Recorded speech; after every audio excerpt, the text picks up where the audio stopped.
हमारे साथ अतुल लोंढे जी भी हैं। अतुल जी, माफी चाहूंगी बहुत देर से आपके पास आ रही हूँ, लेकिन ये जो सदन की अभी तस्वीर नजर आ रही है, तेरा विप मेरा विप की ये जो तस्वीर है, इसमें आपका विप क्या आपको फेल होता हुआ नजर आ रहा है? दूसरी तरफ कल नंबर गेम यानी विश्वास मत हासिल करना, उसकी भी एक अलग प्रक्रिया कल देखने को मिलेगी। ऐसे में अपने आप को महाविकास आघाड़ी कहां देख रही है?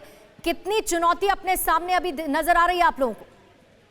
नहीं, चुनौती तो जब लोगों के सामने जाएंगे हम तब स्पष्ट हो जाएगी किसकी क्या चुनौती है। लेकिन अभी एक बात तो है कि राज्यपाल ने जिस तरह से तटस्थता दिखानी चाहिए थी, क्योंकि वो संवैधानिक पद है, वो तटस्थता दिखाई नहीं। हमने स्पीकर के चुनाव के लिए हमने कई बार उन्हें विनती की थी, तो उन्होंने हमें सुप्रीम कोर्ट में ये मैटर सब जुडिस है तो हम अभी वो चुनाव नहीं ले सकते, ऐसा उन्होंने कई बार हमें बताया था। लेकिन आज उन्होंने वो चुनाव कैसे बुला लिया? ये तो हमने मांग लिया उनसे। जो हेड काउंट वोटिंग जो है वो सुप्रीम कोर्ट का निर्णय था, जो कर्नाटक के बाद में महाराष्ट्र से रिलेटेड भी लिया था 2019 में, और उसी पे महाविकास आघाड़ी सरकार आई। आप इस कार्रवाई को सर नहीं मानेंगे क्या? नहीं, ऐसा है कि ये सुप्रीम कोर्ट में 11 तारीख को काफी सारी बातें जो है वो डिसाइड होगी। जैसा डिप्टी स्पीकर ने के पास जब नोटिस सर्व हुई डिस्क्वालिफिकेशन की, उसके बाद उनके रिमूवल की प्रोसेस जो है उसकी नोटिस इन्होंने सर्व की।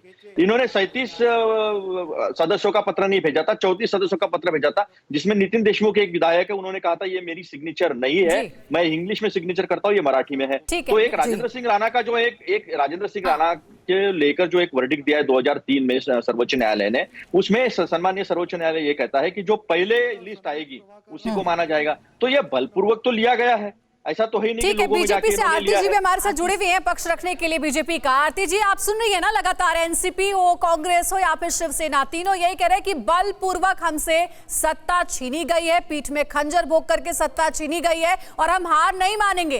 अब आगे जनता के बीच जाएंगे और वहां पर होगा न्याय। देखिए, अब अगर आप हार रहे हो तो आप डिग्निटी से हारो, यही मुझे उन्हें सलाह देनी है। अभी बलपूर्वक किसने सत्ता किससे ली उसमें तो हम जान नहीं सकते। 2019 में जो हुआ वो तो बीजेपी को ही, जो हमने जो फेस किया है हमें ही पता है कि हम सिंगल लार्जेस्ट पार्टी होके भी तब हमारा गवर्नमेंट नहीं स्थापित कर पाए। वो किसके कारण नहीं कर पाए वो तो पब्लिक को पता है, वो तो आज मैं दोहराना नहीं चाहती हूँ। लेकिन आज जो हुआ है वो अभी उनको क्यों इतना बुरा लग रहा है? क्योंकि रिबेल शिवसेना में ही हुआ है, हमने तो कुछ किया नहीं है।